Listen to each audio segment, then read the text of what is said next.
Hello friends, चलिए आज आगे स्टार्ट करते हैं। हमने चैप्टर स्टार्ट किया था राष्ट्रीय आय, तो स्टार्ट करते हैं। हमने स्टार्ट किया था राष्ट्रीय आय।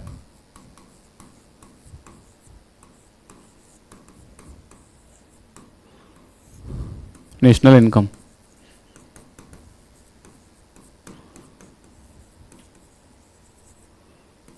तो मैंने बताया था कि जो राष्ट्रीय आय है, राष्ट्रीय आय में हम देखते हैं सामान्यतः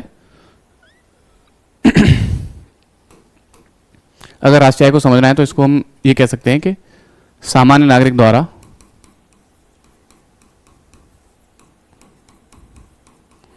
देश के सामान्य नागरिकों द्वारा अर्जित कुल कारक आय।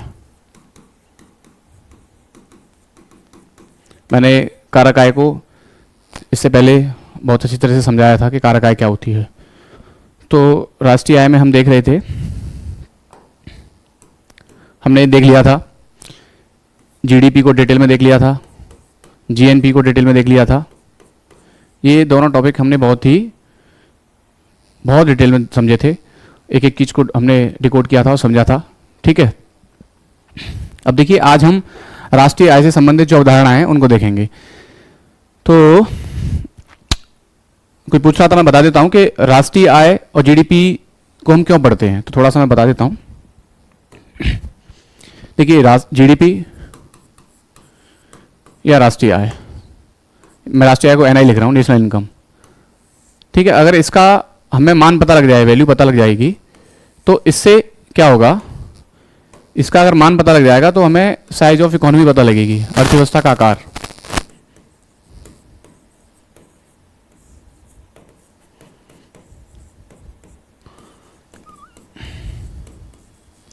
इससे अर्थव्यवस्था का आकार पता लगता है। अगर हमें जीडीपी का मान पता लग जाए कि जीडीपी कितनी, जैसे किसी देश की जीडीपी का मान कितना है, तो हम उससे अंदाजा लगाते हैं कि ये जीडीपी अगर इसकी इतनी है तो विश्व की अर्थव्यवस्था में इसका स्थान कितना है। ठीक है, साइज ऑफ इकोनॉमी पता लगती है इससे।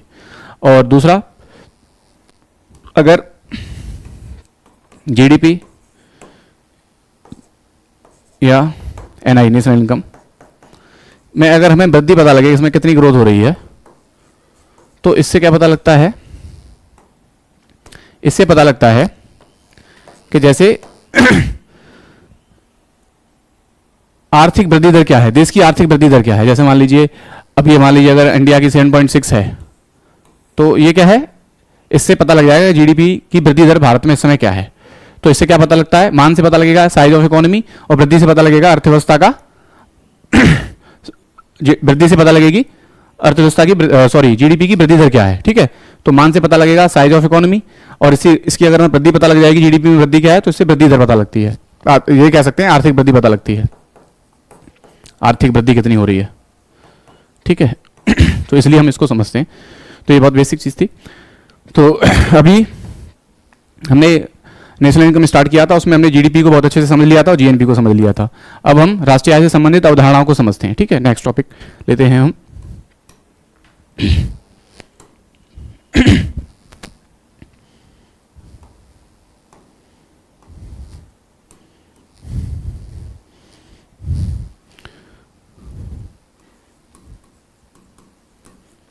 राष्ट्रीय आय से संबंधित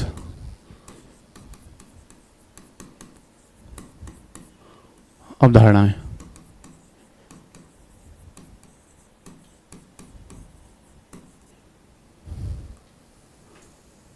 देखिए,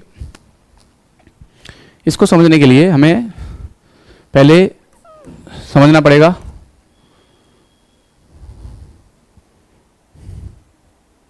घरेलू बनाम राष्ट्रीय, या राष्ट्रीय बनाम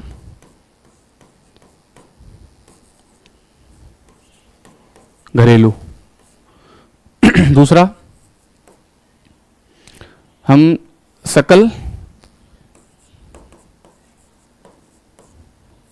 बनाम निवल।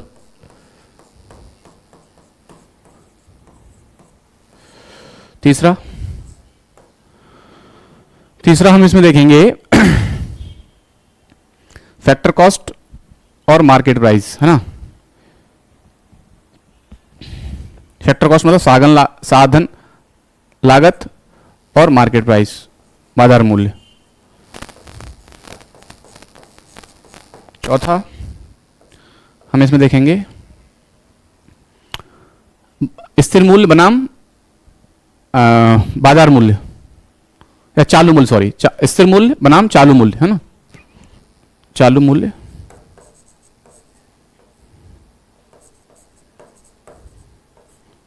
बनाम स्थिर मूल्य। ये टर्मिनोलॉजी अगर आपको समझ में आ जाएगी तो आपको सारी की सारी अवधारणाएं एकदम क्लियर हो जाएंगी। राष्ट्रीय बनाम घरेलू मतलब नेशनल,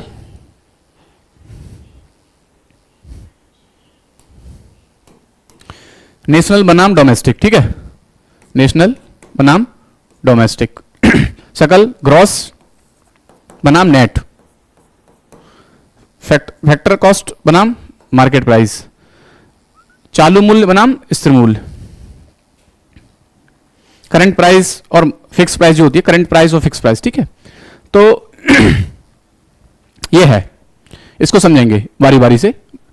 देखिए इसमें से हम लोग ये समझ चुके हैं, राष्ट्रीय बनाम घरेलू समझ चुके हैं। घरेलू को हमने जीडीपी में समझा था और राष्ट्रीय में हमने जीएनपी में समझा था राष्ट्रीय को। लेकिन इसको एक बार हम और देखेंगे। अब हम इसको बारी बारी से डिस्कस करते हैं और इसको समझने के बाद कोई भी कॉन्सेप्चुअल क्वेश्चन हो आप आसानी से सॉल्व कर लेंगे। अगर आपको ये चार चीजें समझ में आ गई, दैट मीन्स आपको सारी जीडीपी की अवधारणाएं, राष्ट्रीय की अवधारणाएं समझ में आ जाएगी। कितना भी कठिन क्वेश्चन हो आप आराम से इसको सॉल्व कर लेंगे। चलिए स्टार्ट करते हैं।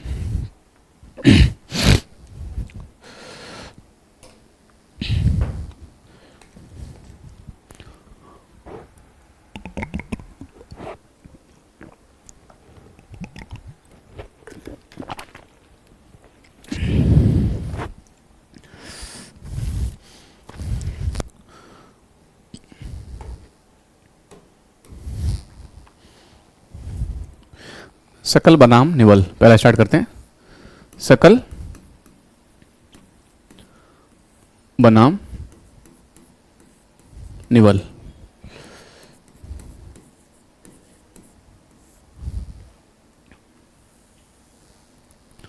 ठीक है।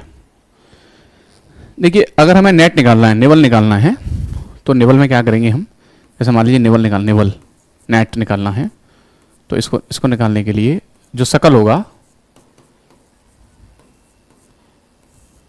इससे हम क्या माइनस कर देंगे, मूल्यह्रास।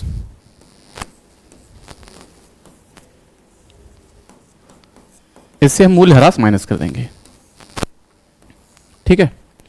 तो याद रखें कि जब भी हम नेट निकालें तो क्या माइनस कर देंगे, मूल्यह्रास। अब मूल्यह्रास क्या होता है, पूंजीगत वस्तुओं को उपभोग के समय, जब हम पूंजीगत वस्तुओं का उपभोग करते हैं या उसका इस्तेमाल करते हैं तो इस्तेमाल करते समय उसके मान में कुछ गिरावट होती है, उसको मूल्यह्रास कहते हैं। तो ऐसे लिख सकते हैं कि पूंजीगत वस्तुओं के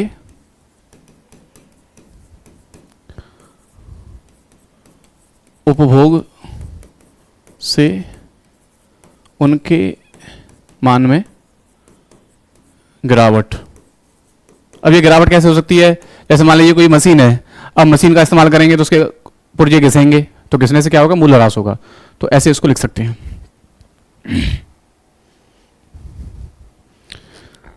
तो ये नेट है, ये ग्रॉस है, ये नेट है और ये ग्रॉस है। इसमें से डेप्रिसिएशन माइनस कर दिया है, मूल्यह्रास, ठीक है। तो अब इसको कैसे अप्लाई करेंगे, देखिए जैसे मान लीजिए एनडीपी है, ये क्या है, सॉरी, ये एनडीपी अगर हमें निकालना है, नेट निकालना है, तो जीडीपी माइनस डेप्रिसिएशन, या कह सकते हैं मूल्य ह्रास। मूल्य ह्रास को हम इसमें से माइनस करेंगे तो देखिए क्या होगा। ये ध्यान रखना, जब भी किसी भी वैल्यू में से मूल्य ह्रास जब माइनस होगा तो सिर्फ पहले वाला ये चेंज हो जाएगा, अंडरलाइन कर लें इसको हमेशा। जी की जगह क्या आ जाएगा, नेट आ जाएगा पहला। याद रखें इसको कि जब भी मूल्य ह्रास माइनस करेंगे तो जो पहले वाली वैल्यू है ये चेंज हो जाएगी, ग्रॉस से नेट हो जाएगी। ठीक है, अब जैसे मान लीजिए, अब इसको एक और एग्जांपल से समझ सकते हैं। जैसे ये एनएनपी है,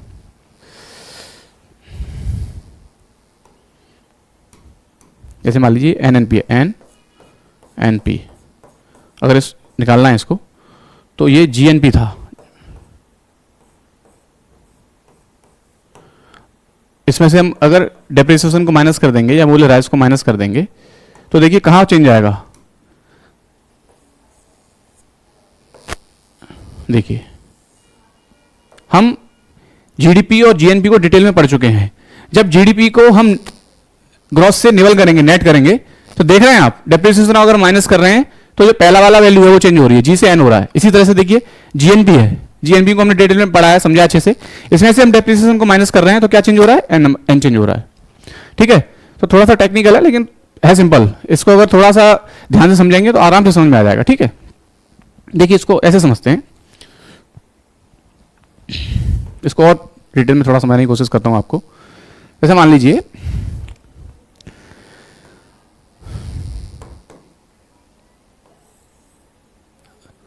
कोई वस्तु है यहां पे, ठीक है, इसमें आपने कोई वैल्यू एडिशन किया तो ये वस्तु बना दी आपने 100 करोड़ की, 0 से 100 करोड़ की बना दी आपने। इसमें आपने वैल्यू एडिशन करके इसको 100 करोड़ पे ले गए आप 0 से। ठीक है, तो देखिए ये क्या होगा, यहां पर वस्तु सेवा का मान क्या था, 0 था। वस्तु सेवा का मान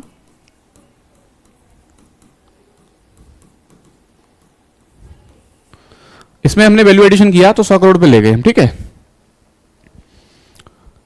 तो ये क्या हो गया, ये इसकी क्या होगी, जीडीपी। ठीक है, मान लीजिए ये है ए और ये मान लीजिए है बी। अब इसमें क्या होगा, कुछ जो पूंजीगत वस्तुएं हैं या मशीनरी, उसमें कुछ घिसावट होगी, है ना। तो मान लीजिए इसमें इतनी घिसावट हो गई 20 करोड़ की। ठीक है, 20 करोड़ की घिसावट हो गई तो ये प्रभावी मान कितना हुआ, 80 करोड़। तो ये 80 करोड़ है, ये क्या है, ये जो 80 करोड़ है ये क्या है, ये है आपका एनडीपी, नेट डोमेस्टिक प्रोडक्ट। ठीक है, ये एनडीपी।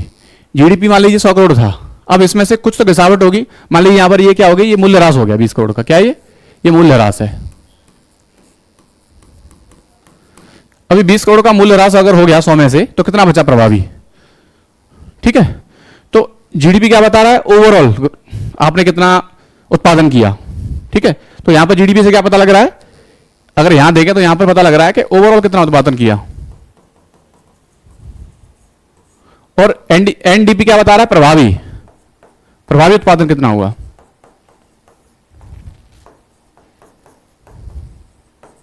तो अगर क्वेश्चन में पूछता है अगर किस तरह से कि प्रभावी उत्पादन की अगर कोई बात करता है तो प्रभावी उत्पादन में हमेशा हम जीडीपी के एनडीपी देखेंगे। आपको इससे समझ में आ गया होगा कि वस्तु सेवा का मान वाली 0 था, हमने उत्पादन की प्रक्रिया में इन वस्तु सेवा को मैं वैल्यू एडिशन किया। जो वैल्यू एडिशन हमने बताया था पिछली क्लास में किससे होता है, कारक साधन से। साधन जो बताया था जिसमें 4 चीजें बताई थी, भूमि, श्रम, पूंजी और उद्यम। इन 4 चीजों को लगा के हमने क्या किया, वस्तु और सेवा के मान में वृद्धि की, उसको 100 करोड़ तक पहुंचाया। अतः 100 करोड़ का जीडीपी हमने उत्पादन किया। उसके बाद उसमें कुछ घिसावट होगी या मूल्य कह सकते हैं मूल्य ह्रास होगा। जब मूल्य ह्रास उसमें से माइनस कर देंगे तो प्रभावी आ जाएगा, प्रभावी वैल्यू आ जाएगी, वो इतनी है। तो प्रभावी वैल्यू क्या है, ऐसे समझ सकते हैं, ये तो जीडीपी है और ये क्या है, एनडीपी है, एनडीपी। ठीक है, मुझे लगता है समझ में आ गया होगा। मैंने इसमें बताया कि जब भी सकल बनाम निवल निकालते हैं तो निवल निकालने के लिए सकल में से मूल्य राशि को माइनस करते हैं। और ये बात ध्यान रखनी है, जब भी हम मूल्य राशि को माइनस करेंगे तो ध्यान रखें कि जो पहला शब्द है ये इसमें चेंज आएगा, ये ग्रॉस से नेट हो जाएगा। ठीक है, चलिए अब दूसरा देखते हैं। जैसे हमने 4 की बात की थी तो हमने इसको जान लिया, इसको जान लिया। अब देखते हैं इसको एक बार, राष्ट्रीय बनाम घरेलू, इसको देखते हैं दूसरा।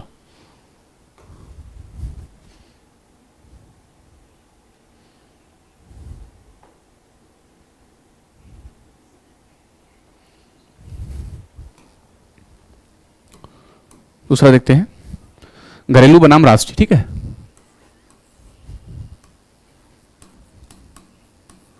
घरेलू बनाम राष्ट्रीय। वैसे हमने इसको डिटेल में देख लिया है जीडीपी और जीएनपी में, लेकिन एक बार और देखते हैं इसको। अगर हमें राष्ट्रीय निकालना है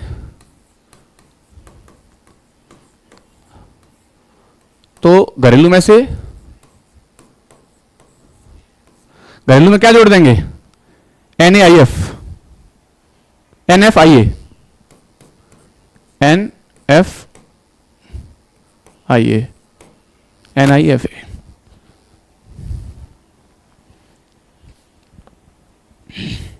क्या क्वेश्चन है ये, देख लेंगे, इसको भी देख लेंगे अभी।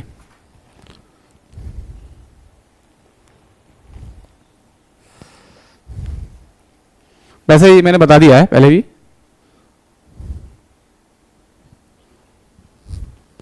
तो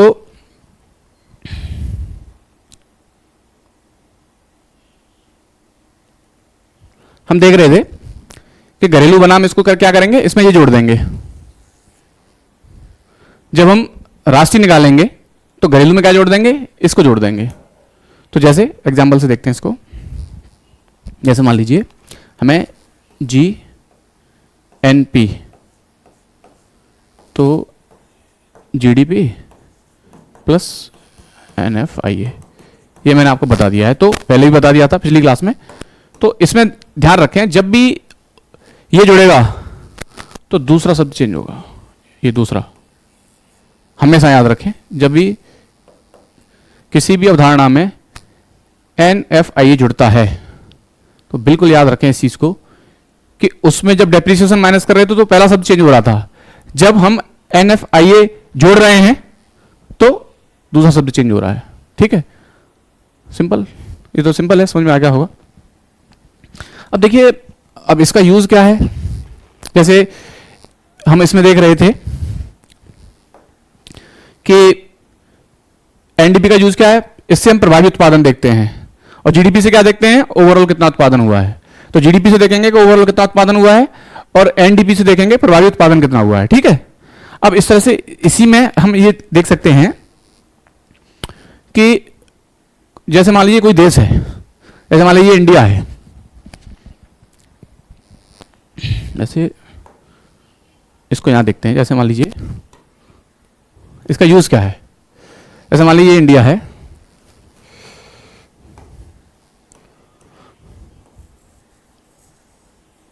अब इसमें अगर हम जीडीपी देखेंगे, दूसरा कंडीशन क्या हो सकती है, जीएनपी देखेंगे। तो जीडीपी से तो मैंने बताया कि साइज ऑफ इकोनॉमी पता लगती है, अर्थव्यवस्था का आकार पता लगता है, और जीएनपी से व्यक्तियों का कल्याण स्तर पता लगता है। इससे तो साइज ऑफ इकोनॉमी, अर्थव्यवस्था का आकार पता लगता है।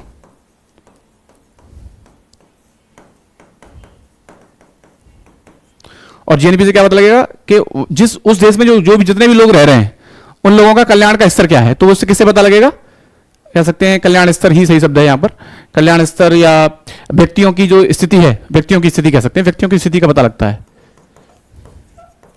कितने लोग गरीब हैं, कितना पर कैपिटा इनकम है, ये सब की स्थिति। तो हमने 4 देख ली, जीडीपी और एनडीपी दोनों का प्रयोग देख लिया। दूसरा हमने घरेलू राष्ट्रीय देख लिया। जब हम घरेलू की बात करेंगे तब हम देखेंगे साइज ऑफ इकोनॉमी, जब हम राष्ट्रीय की बात करेंगे तो हम उस देश के व्यक्तियों का क्या स्तर है, या वो किस तरह से लोग रहते हैं, क्या है, क्या सिचुएशन, उनका कल्याण का स्तर क्या है। ठीक है, वो सारी चीजें इसमें देखते हैं। ठीक है, तो फुली ये भी समझ में आ गया होगा। अब तीसरा देखते हैं।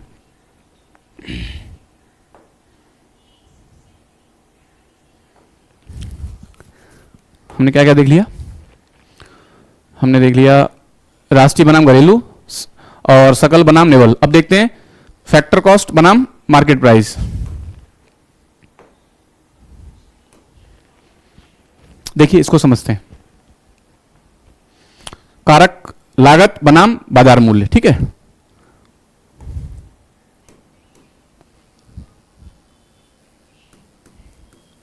कारक लागत बनाम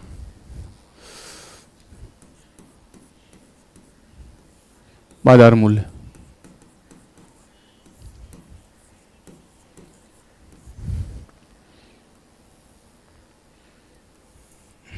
देखिए इसको समझिए, ये बहुत ही महत्वपूर्ण है। महत्वपूर्ण तो सभी हैं, लेकिन इसको समझिए। कारक लागत मतलब फैक्टर कॉस्ट और बाजार मूल्य मतलब मार्केट प्राइस, एमपी। ठीक है, तो पहले ये देखते हैं कि फैक्टर कॉस्ट होता क्या है। वैसे मैंने बता दिया है आपको, फैक्टर कॉस्ट को पहले समझते हैं। फैक्टर कॉस्ट क्या होता है? तो इसमें कारक साधन पर जो भी व्यय किया जाता है उस व्यय को इसमें देखा जाता है। कारक साधन जैसे मैंने आपको पहले बताया था, तो फैक्टर कॉस्ट क्या है कि कारक साधन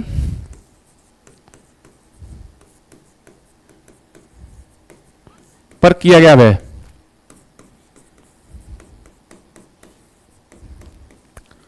अब कैसे? जैसे देखिए मैंने जैसे मैंने आपको कारक बताए थे, एक तो भूमि बताया था, दूसरा क्या बताया था? श्रम, तीसरा पूंजी, चौथा उद्यम। अब इसमें क्या व्यय करेंगे? इसका क्या व्यय होगा? भूमि का किराया, श्रम का वेतन या मजदूरी वेतन लिखते हैं, पूंजी का ब्याज, उद्यम का लाभ। तो ये जो इस पर जो व्यय किया जा रहा है ये फैक्टर कॉस्ट है। समझ रहे हैं आप?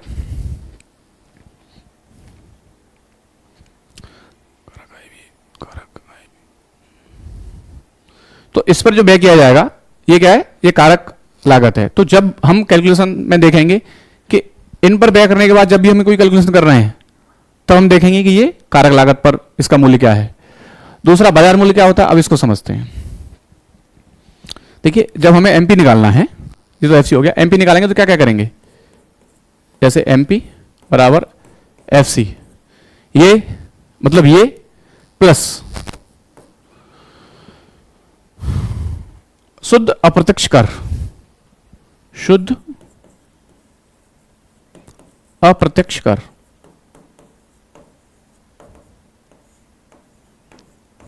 तो net indirect tax, net indirect tax, तो NIT लिखेंगे इसको। ठीक है, ये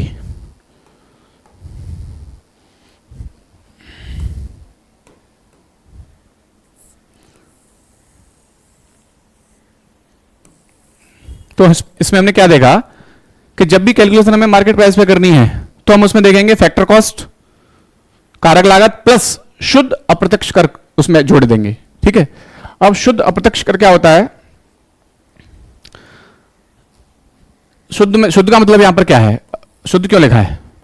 अप्रत्यक्ष कर में से सब्सिडी माइनस कर देंगे। जो अप्रत्यक्ष कर होता है माइनस सब्सिडी, जो इसको सहायक की बोलते हैं, इसको माइनस कर देंगे तो ये शुद्ध अप्रत्यक्ष कर आ जाएगा। ठीक है, देखिए जब किसी वस्तु को जब हम खरीदते हैं तो अगर उस पर टैक्स ज्यादा है, देखो यहां पे एक चीज को समझ लेते हैं, अगर टैक्स ज्यादा है तो उस मूल्य का जो उस वस्तु का मूल्य बढ़ेगा। जैसे मान लीजिए कोई वस्तु हम खरीदने जा रहे हैं और अगर उस पर टैक्स ज्यादा लग रहा है, दैट मीन्स उसका मूल्य बढ़ जाएगा बाजार में, और अगर उस पर सब्सिडी ज्यादा है तो उसका मूल्य कम हो जाएगा। तो ये कॉन्सेप्ट इसको समझ सकते हैं यहीं पे कि जब अप्रत्यक्ष कर की मात्रा, अप्रत्यक्ष कर जब बढ़ता है तो मूल्य वस्तु का बढ़ता है, और अगर सहायकी उस पर बढ़ती है तो उसका मूल्य कम होता है। ठीक है, तो अभी हमने देखा कि मार्केट प्राइस निकालेंगे तो उसमें फैक्टर कॉस्ट प्लस शुद्ध अप्रत्यक्ष कर को जोड़ देंगे, उसके बाद जो कैलकुलेशन करेंगे तो वो कैलकुलेशन इसी पर आएगी, ठीक है, मार्केट प्राइस पर। तो इसका एग्जांपल ऐसे लिख सकते हैं, इसको हम अगले नेक्स्ट पेज पे ले लेते हैं, तो इसको मैं थोड़ा छोटा कर देता हूं। तो फैक्टर कॉस्ट बनाम मार्केट प्राइस हम पढ़ रहे हैं, उसमें हमने ये देख लिया, ठीक है। अब इसको हम ऐसे देखेंगे, ऐसे इसका एग्जांपल जैसे कैसे देखेंगे, ऐसे समझ सकते हैं इसको।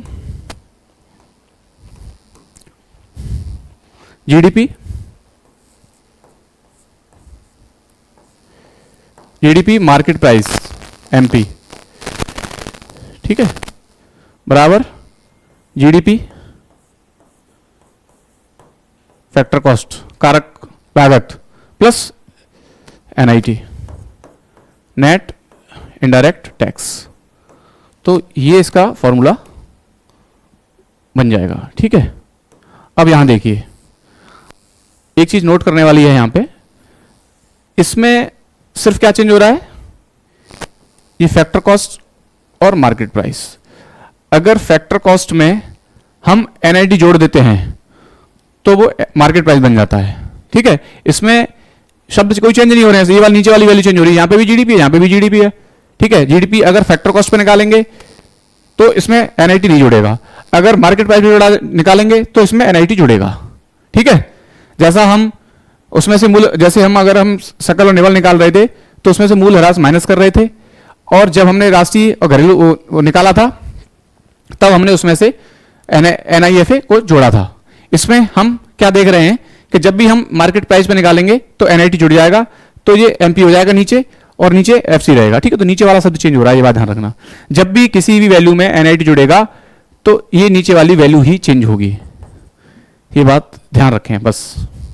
ये तो मैंने आपको समझाने के लिए बताया था, इसको ध्यान रखें। अगर आप इतना ध्यान रखेंगे तो आपको समझ में आ जाएगा। अब जैसे इसका यूज कैसे करते हैं, जैसे मैं इसको एक एग्जांपल से आपको समझाता हूं।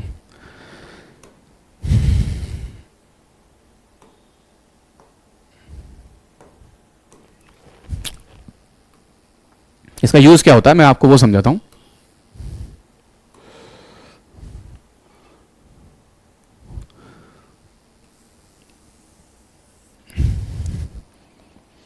देखिए मैं यहां पर दो फाइनेंशियल ईयर ले रहा हूं, जैसे मान लीजिए यहां पर 2021 और 22। दूसरी ले लेता हूं मैं 2022 और 23, ठीक है। ये मैंने फाइनेंशियल ईयर लिए हैं। देखिए समझिए इसको,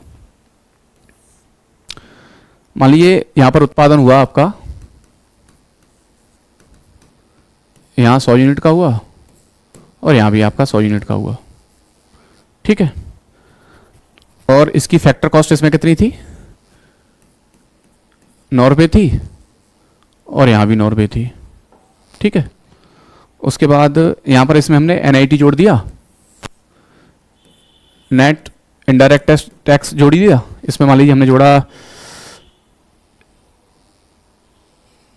2 रुपये और इसमें भी 2 रुपये जोड़ा, ठीक है।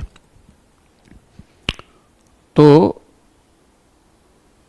नहीं, इसमें 1 रुपये, इसमें 2 रुपये, इसमें 1 रुपये जोड़ा, इसमें 2 रुपये, और इसके बाद इसमें ये वैल्यू आ जाएगी आपकी उत्पादन, फैक्टर कॉस्ट, एनआईटी, और यहां पर अगर इसका हम एमपी देखेंगे मार्केट प्राइस क्या हो जाएगा, जैसे कितना हो रहा था यहां पे ये वैल्यू एडिशन है, यहाँ पे वैल्यू एडिशन करके उत्पादन किया है हमने फैक्टर कॉस्ट में, ये वैल्यू एडिशन है जिसमें, तो ये 900 रुपये का प्लस 10 यूनिट मार्केट प्राइस है 10 रुपये, और इसकी मार्केट प्राइस कितनी हो जाएगी 11 रुपये, ठीक है। इसको जोड़ दिया तो मार्केट प्राइस कब आएगी, जब इसमें ये जोड़ देंगे। देख रहे थे हम मार्केट प्राइस को निकालने के लिए फैक्टर कॉस्ट में एनआईटी जोड़ रहे थे, 10 रुपये हो गई, इसकी मार्केट प्राइस कितनी हो गई, ये ऐसे आई है। ये जो मार्केट प्राइस आया है इसको जोड़ने से आया है और इसको जोड़ने से आया, हमने देखा था फॉर्मूले में। तो एमपी कितना हो जाएगा, इतना, ठीक है। तो अब जीडीपी मार्केट प्राइस और जीडीपी फैक्टर कॉस्ट दोनों देखेंगे। तो मैं इसको लिखा देता हूं।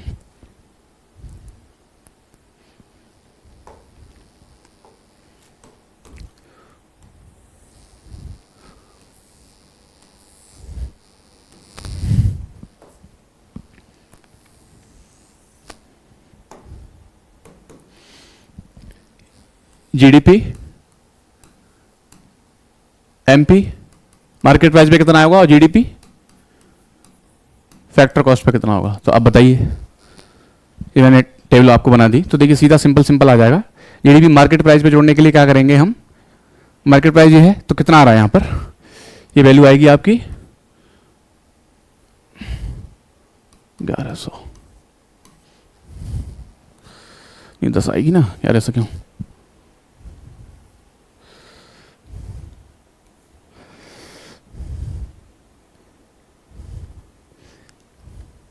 जीरो 1 2 3 और यहाँ पर 11 ये आ जाएगा आपका 1100 मार्केट प्राइस पे। और अगर जीडीपी फैक्टर कॉस्ट जोड़ेंगे तो ये 900 और ये भी 900।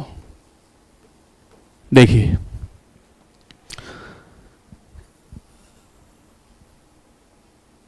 अब आप इस चार्ट से आसानी से समझ सकते हैं।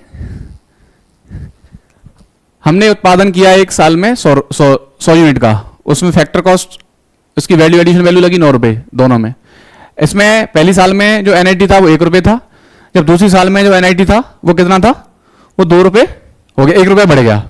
तो देखिए मार्केट कॉस्ट एमपी कितना था, इन दोनों को जोड़ के हम निकाल सकते हैं ना। इसको निकालेंगे तो इसमें एनआईटी जुड़ जाएगा 10 रुपए और इसमें 11 रुपए, 9 तो 11, ठीक है। अब देखिए जब इसका कैलकुलेशन करेंगे तो जीडीपी मार्केट प्राइस पे जब हम निकाल रहे हैं तो जीडीपी का मान इस साल में अलग आ रहा है, इस साल में अलग आ रहा है, इसमें कम आ रहा है, इसमें ज्यादा आ रहा है। और अगर जीडीपी फैक्टर कॉस्ट पे निकाल रहे हैं, कारक लागत पे निकाल रहे हैं, तो दोनों साल में बराबर आ रहा है। अर्थात हम कह सकते हैं कि फैक्टर कॉस्ट पर निकालेगी वैल्यू ज्यादा वास्तविक होती है, क्योंकि इसमें जो जीडीपी का मान आ रहा है वो मान वास्तविक मान है। समझ सकते हैं, होपफुली आपको समझ में आ गया होगा। लेकिन अब होता क्या है कि अब इन दोनों का प्रयोग क्या है, देखिए मैं आपको यही बता देता हूं। इसका यूज क्या है और इसका प्रयोग क्या है। तो इसको कहां प्रयोग करते हैं और इसको कहां प्रयोग करते हैं।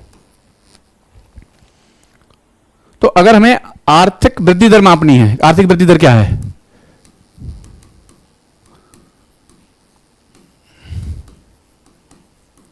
तो हम जीडीपी इन फैक्टर कॉस्ट देखेंगे।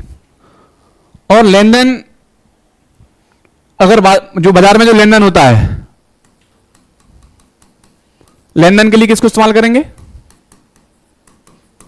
GDP in market price. क्यों, क्योंकि जब भी हम कोई चीज का लेन देन करते हैं तो उसमें टैक्स जोड़ा जाता है, ठीक है। और हमें अगर ये देखनी है कि आर्थिक वृद्धि दर क्या है, तो जीडीपी इन फैक्टर कॉस्ट देखेंगे। समझ में आ रहा है। तो इंडिया में जीडीपी फैक्टर कॉस्ट पे मापी जाती है या मार्केट प्राइस पे मापी जाती है। तो इंडिया में जो अभी जीडीपी है वो जीडीपी इन मार्केट प्राइस पे मापी जाती है। तो ये कुछ लोग इसकी आलोचना करते हैं कि जीडीपी मार्केट प्राइस पे मापनी चाहिए या जीडीपी फैक्टर कॉस्ट पे मापनी चाहिए। अगर आप इसको देखोगे तो आपको लगेगा कि ये इस पे मापी जानी चाहिए, क्योंकि वास्तविक जो आर्थिक ग्रोथ है वो कौन बता रहा है, जीडीपी फैक्टर कॉस्ट। समझ रहे हैं, जीडीपी मार्केट प्राइस नहीं बता रहा है, मार्केट प्राइस में तो टैक्स इंक्लूड है। लेकिन इंडिया ने ये सुधार किया है, तो ये लगभग 2015 से ना 2015 से इंडिया में जीडीपी का आकलन इस पर होता है, जीडीपी इन मार्केट प्राइस पर।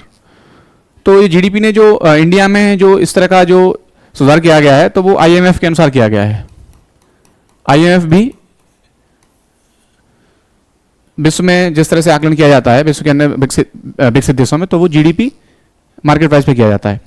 तो ऐसा क्यों है, ऐसा इसलिए क्योंकि देखिए जो विश्व में जो विकसित अर्थव्यवस्था है वहां पर टैक्स ज्यादा नहीं होता, तो उसका बहुत ज्यादा प्रभाव नहीं पड़ता। इंडिया में तो टैक्सेस ज्यादा होते हैं, यहाँ पे आप देख रहे हो कि हर साल टैक्स बढ़ रहा है। देखिए यहाँ पर एनआईटी 1 था, यहाँ पर एनआईटी 2 है, तो हर साल टैक्स बढ़ जाता है। तो इंडिया जैसे देशों में इसका प्रभाव ज्यादा पड़ता है, लेकिन विकसित देशों में टैक्स कम लगता है और सामान्यतः हर साल टैक्स में इतनी वृद्धि नहीं होती, इसलिए वहां पर इसका बहुत ज्यादा प्रभाव नहीं पड़ता।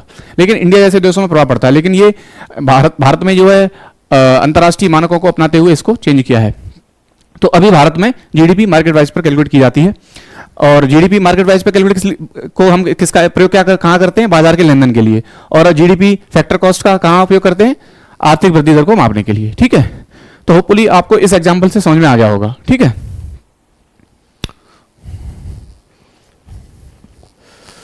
अब चलिए थोड़ा और कुछ चीजें जान लेते हैं। तो अभी मैंने आपको बताया कि कारक लागत क्या होती है और बाजार मूल्य क्या होता है। तो बाजार मूल्य निकालने के लिए कारक लागत में सिर्फ एनआईडी जोड़ देंगे, नेट इनडायरेक्ट टैक्स जोड़ देंगे। उसके बाद उसका जो कैलकुलेशन करेंगे तो वो calculation GDP in market price होगी। ठीक है, तो तीन चीज हमने समझ ली। अभी हम देख रहे थे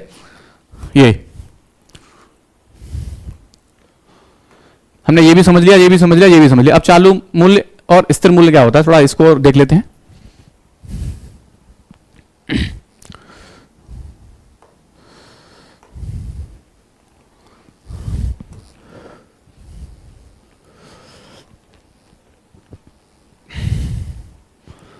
ये थोड़ा सा टेक्निकल है, लेकिन इसको अगर आप ध्यान देकर समझेंगे तो आसानी से समझ में आ जाएगा। ठीक है, अब चौथा देखते हैं क्या है।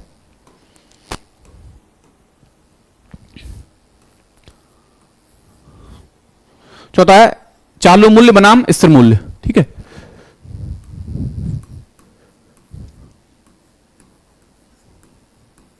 चालू मूल्य बनाम स्थिर मूल्य।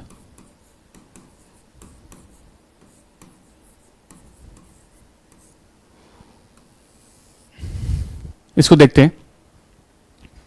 अब चालू मूल्य में हम क्या करते हैं, अगर हम चालू मूल्य की बात करेंगे तो इसमें वस्तु सेवा का मूल्यांकन, वस्तु और सेवा का मूल्यांकन,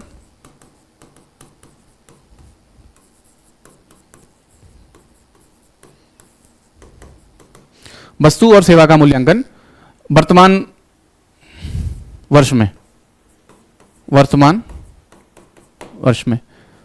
और स्थिर मूल्य में क्या करेंगे, वस्तु सेवा का मूल्यांकन एक बेस ईयर होती है, आधार वर्ष पर करते हैं। ठीक है, तो इसमें वस्तु सेवा का मूल्यांकन एक बेस ईयर में, वस्तु व सेवा का मूल्यांकन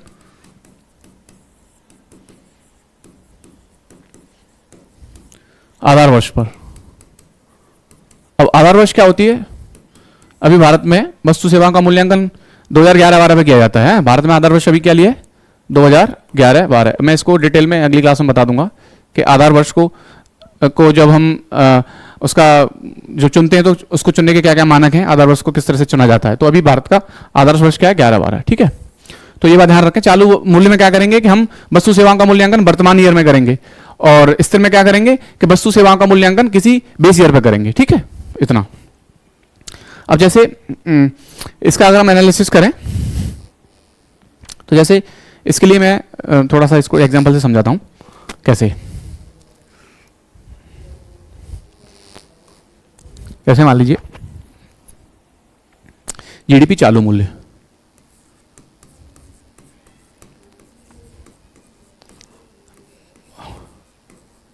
इसका आशय हुआ कि हम जीडीपी का मूल्यांकन वर्तमान ईयर में करेंगे। ठीक है, जैसे मैं यहाँ पर दो फाइनेंशियल ईयर ले लेता हूँ। ठीक है, जैसे मान लीजिए मैं यहाँ पर ले लेता हूँ 2020-21 और दूसरी ले लेता हूँ 2021-22, 2021 और 22। ठीक है, मैं इसको मिटा के थोड़ा और नीचे कर देता हूँ। चालू मूल्य, जीडीपी चालू मूल्य।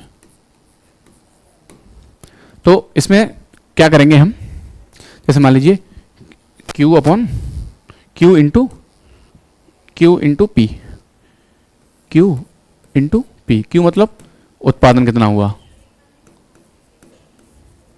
समझने के लिए, P मतलब मूल्य। तो ऐसे इसमें भी करेंगे Q इंटू पी। ठीक है, आप इसको समझिए, आपको एक एक चीज क्लियर हो जाएगी। ठीक है, अब जैसे मान लीजिए इस वर्ष 100 यूनिट का उत्पादन हुआ और प्राइस था मान लीजिए 10 रुपए। ठीक है, और अगले वर्ष उत्पादन हुआ 110 यूनिट का, ठीक है, और प्राइस था मान लीजिए 11 रुपए, ठीक है। ये एक कंडीशन हो गई। ये मैं इसको यहां लिखता हूं,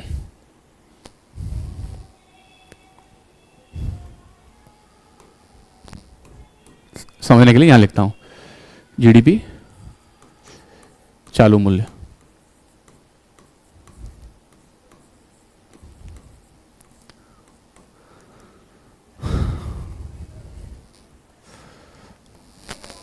ये आपको देखिए यहां समझ में आ रहा है कि देखिए कितना उत्पादन हुआ, 100 यूनिट का उत्पादन था, ठीक है। तो इससे कितनी वैल्यू आ रही है, ये वैल्यू आएगी आपकी 1000, और इसकी वैल्यू कितनी आ रही है 1210।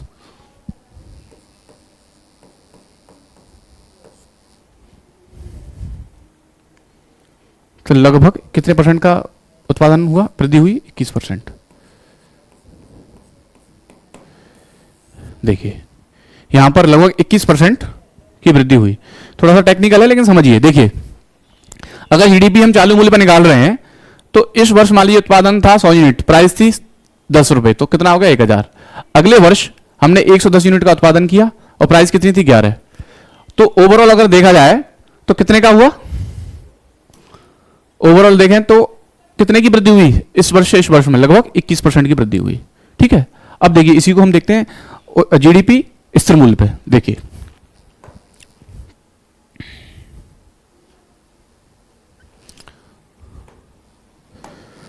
देखिए इसके लिए मैं यहां पर 2 ईयर लेता हूं, जीडीपी स्थिर मूल्य पे देखिए कैसे निकालेंगे। जीडीपी स्थिर मूल्य,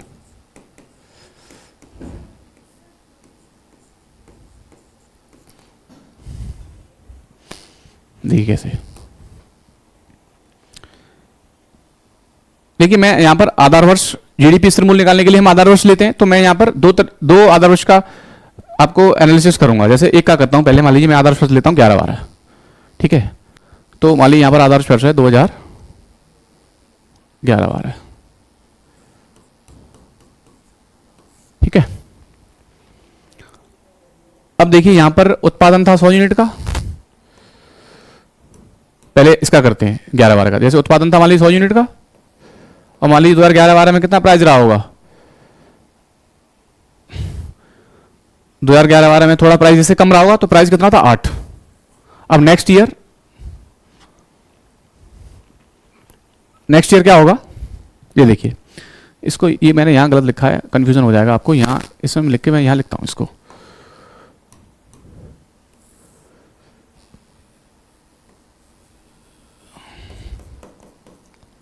देखिए मान लीजिए 8 था, ठीक है।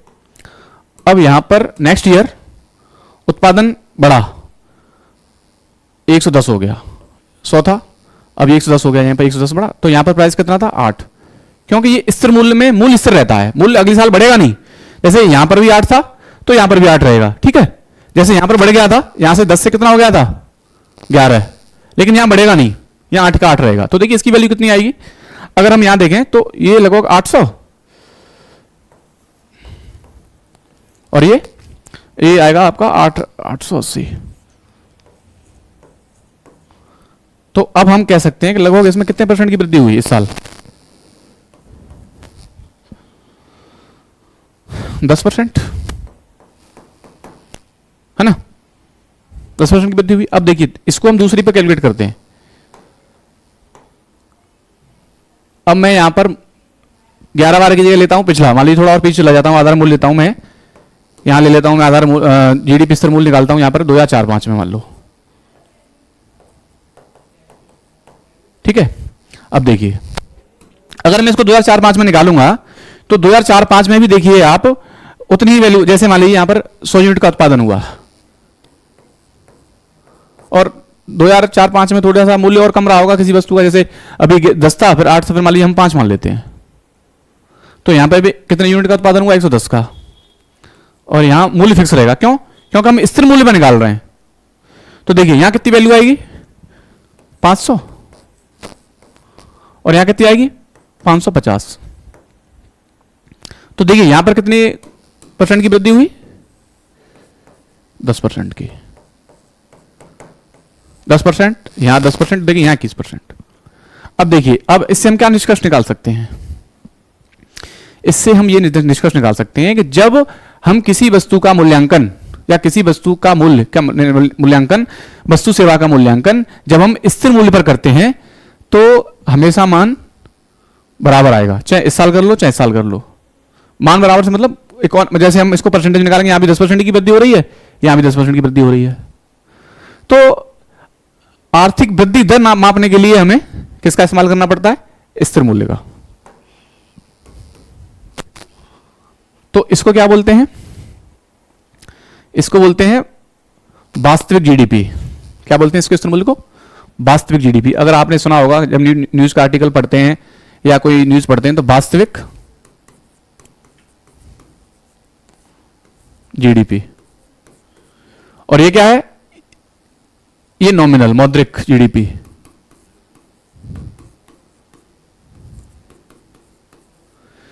चालू मूल्य पर जब हम निकाल रहे हैं तब वो मौद्रिक जीडीपी है, जब स्थिर मूल्य पर निकाल रहे हैं तब वो क्या है?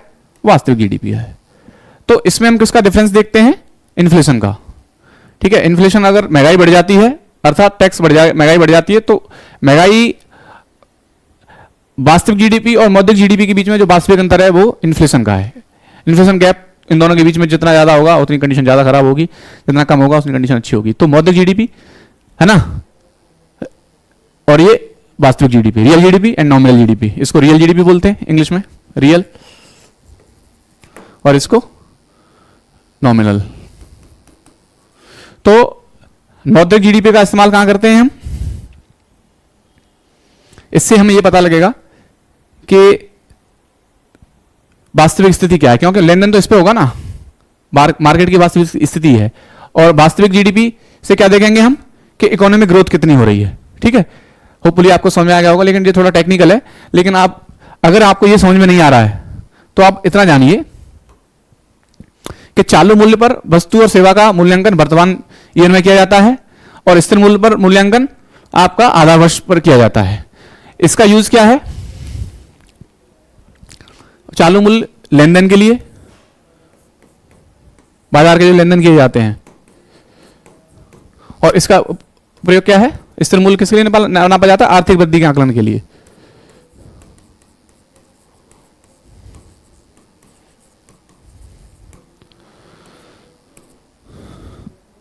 तो मैंने आपको 4 चीजें बताई, चारों में डिफरेंस बताया। अगर आपको ये समझ में आ गया है तो देखिए 1 मिनट में आपकी 18 के 18 अवधारणाएं एकदम क्लियर हो जाएंगी। देखिए कैसे, मैं आपको बताता हूं कैसे, और आपको करने में मजा आएगा।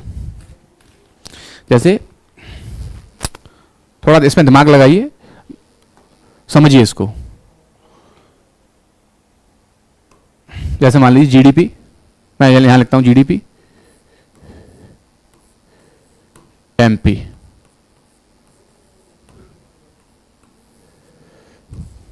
ठीक है, एक लिखता हूं जीडीपी एमपी। तो जीडीपी एमपी को पहले मैं निकालूंगा, जीडीपी एमपी को पहले मैं निकालूंगा चालू मूल्य पर,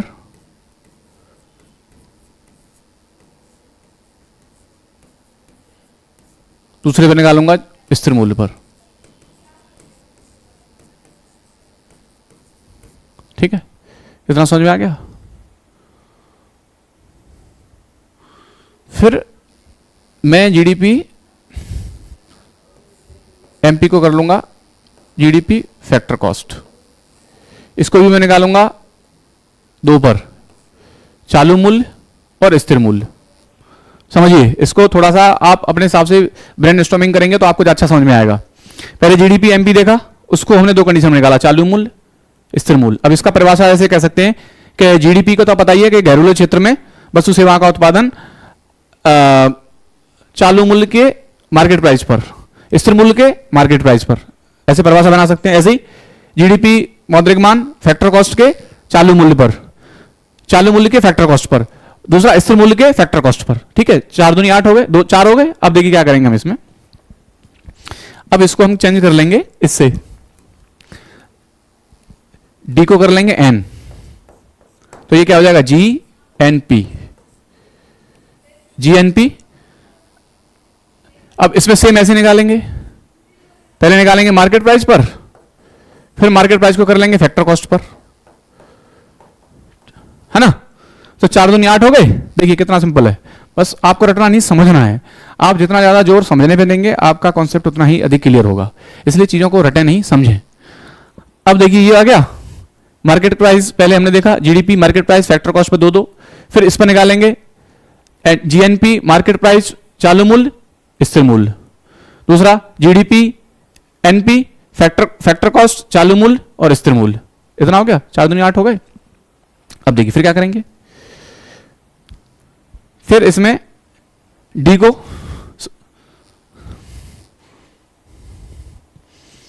अब आएंगे जी पर, जैसे मैं इसको थोड़ा इधर करता हूं, ठीक है। अब देखिए इसमें हम इसको चेंज करने के लिए मैं इसका इस्तेमाल करता हूं। अब जैसे इसको चेंज कर लेंगे जी को, तो जी को चेंज करने के लिए हम क्या करेंगे, एन कर लेंगे, NDP, N D P, NDP market price. Same इसी तरह से नेट डोमेस्टिक प्रोडक्ट को निकालेंगे मार्केट प्राइस पर, और इसकी भी 2 वैल्यू निकालेंगे, चालू मूल्य और स्थिर मूल्य। फिर इसको कर लेंगे फैक्टर कॉस्ट,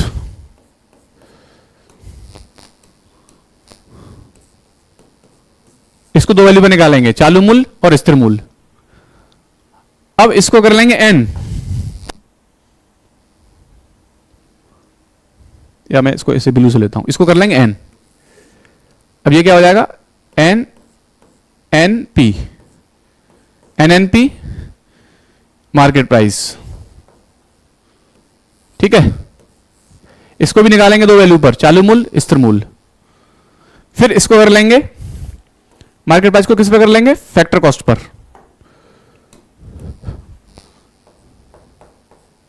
इसकी भी 2 वैल्यू निकालेंगे, चालू मूल्य स्थिर मूल्य। देखिए 4 दूनी 8, 4 4 4 दूनी 8, सारे क्लियर हो गई। तो देखिए इस तरह से ये बहुत सिंपल है, बशर्ते आप इसको समझ जाएं। तब समझने का तरीका क्या है कि सबसे पहले देखिए, कभी कभी मैं भी भूल जाता हूं, भूलना बड़ी बात नहीं, भूल तो सकते हैं, लेकिन हो सकता है इसमें कुछ मेरे इसको ड्रॉ करने में कुछ गलती भी हो गई हो, तो इसको ऐसा ना समझे कि मैंने गलत बता दिया है, ठीक है। हो सकता है इधर उधर कुछ हो गया हो, ये तो एकदम ठीक है। ऐसे इसको तरीका यही सिस्टम, इसको ऐसे करेंगे तो बिल्कुल ठीक आ जाएगा, ठीक है। अब आपको ध्यान क्या रखना है कि जब भी आप राष्ट्रीय आय से संबंधित अवधारणाओं को पढ़ें या समझें, तो सबसे पहले जो मैंने आपको ये 4 चीजें बताई थी, इसको अच्छे से समझ लें, एकदम क्लियर कट समझ लें कि ये होता क्या है। ये राष्ट्रीय बनाम घरेलू क्या होता है, इसको कैसे निकालते हैं। तो मैंने बताया कि राष्ट्रीय बनाम घरेलू निकालने के लिए एनएफआई जोड़ देते हैं, है ना। सकल बनाम एमपी, सकल बनाम निवल क्या होता है, उसमें डेप्रिसिएशन को माइनस कर देते हैं, है ना। फैक्टर कॉस्ट बनाम मार्केट प्राइस में देखा, जब मार्केट प्राइस निकालेंगे तो फैक्टर कॉस्ट में नेट इनडायरेक्ट टैक्स जोड़ देंगे, ठीक है। चालू मूल्य स्थिर मूल्य के बारे में दोनों को देखा कि चालू मूल्य क्या होता है कि किसी वस्तु सेवा का मूल्यांकन वर्तमान वर्ष में, और वस्तु सेवाओं का मूल्यांकन किसी आधार वर्ष पर। जब दोनों का मूल्यांकन करते हैं, आधार वर्ष पर करते हैं, तो हम देखते हैं कि इससे निकालेंगे इकोनॉमिक ग्रोथ क्या है। जब हम वर्तमान मूल्य पर करते हैं तो हम देखते हैं कि इसका मौद्रिक मान क्या है। तो मौद्रिक मान से आसान, इसका वास्तविक हमने लेन देन में कितने रुपए दिए। रियल जीडीपी और नॉमिनल जीडीपी दोनों में रिलेशन क्या होता है, उसको हम आने वाली क्लासेस में समझेंगे कि दोनों में क्या रिलेशन होता है और इसका इस्तेमाल कहां होता है, ठीक है। तो दोनों में जो अंतर है रियल जीडीपी और मध्य जीडीपी, वो इन्फ्लेशन का है, ठीक है। तो इतना हमने जाना, और इसमें हमने देखा बारी बारी से कि जब हम सकल निवल देखेंगे तो डेप्रिसिएशन को माइनस करेंगे और पहले शब्द में चेंज आएगा, ठीक है। दूसरा हमने देखा कि राष्ट्रीय घरेलू देखेंगे तो एनएफआई जोड़ेंगे और दूसरे शब्द में चेंज आएगा। तीसरा हमने देखा फैक्टर कॉस्ट और मार्केट प्राइस में सिर्फ ये वैल्यू चेंज होगी, मार्केट प्राइस फैक्टर कॉस्ट, ये कुछ चेंज नहीं होगा ऊपर वाला। दूसरा ये तीसरा हमने देखा, इसको एग्जांपल से जाना समझा कैसे। फिर हमने देखा ये चालू मूल्य स्थिर मूल्य क्या होता है, तो वस्तु सेवाओं का मूल्यांकन अगर वर्तमान ईयर में हो रहा है तो चालू मूल्य, और स्थिर मूल्य वस्तु सेवाओं का मूल्यांकन अगर हम स्थिर आधार वर्ष पर कर रहे हैं, जो भारत में भी 11 बार है, तो इसको मैं आगे आने वाली क्लास में बताऊंगा कि आधार वर्ष क्या होता है, कैसे होता है। और फिर मैंने इसमें आपको ये एग्जाम्पल से समझाने की कोशिश की कि किस तरह से इससे एग्जाम्पल समझाने की कोशिश की किस तरह से कैलकुलेशन होता है। जीडीपी के बारे में भी मैंने आपको बताया कि रियल जीडीपी क्या होती है, किस तरह से हम इसको देखते हैं। ये बताया आपको कि जीडीपी चालू मूल्य में निकालेंगे तो ये नॉमिनल जीडीपी है, जीडीपी स्थिर मूल्य में निकालेंगे तो ये वास्तविक जीडीपी है ना। और आपको इसमें ज्यादा नहीं समझना है, आपको बस इन पर ध्यान देना है। अगर आपको ये समझ में आता है, अगर आप ये समझ गए तो आप सारी चीजें आप समझ में आ जाएंगी। आपको इन पर ध्यान दें, इनको अच्छे से समझें, जानें कि इसको कैसे निकालते हैं, इसका क्या तरीका है, इसको कैसे निकाल सकते हैं, इन सारी चीज़ों को अच्छे से समझें। समझने के बाद आने वाली क्लास में मैं नेशनल इनकम के बताऊंगा कि नेशनल इनकम को कैसे कैलकुलेट करते हैं, तो उसमें किस किस तरह की टर्मिनोलॉजी का इस्तेमाल किया जाता है, और दो चार चीज़ें और हैं उसमें, वो मैं बताऊंगा। उसके बाद नेशनल इनकम का मापन कैसे होता है वो मैं आपको बताऊंगा। चलिए आज इतना ही रखते हैं, समझिए। Okay bye.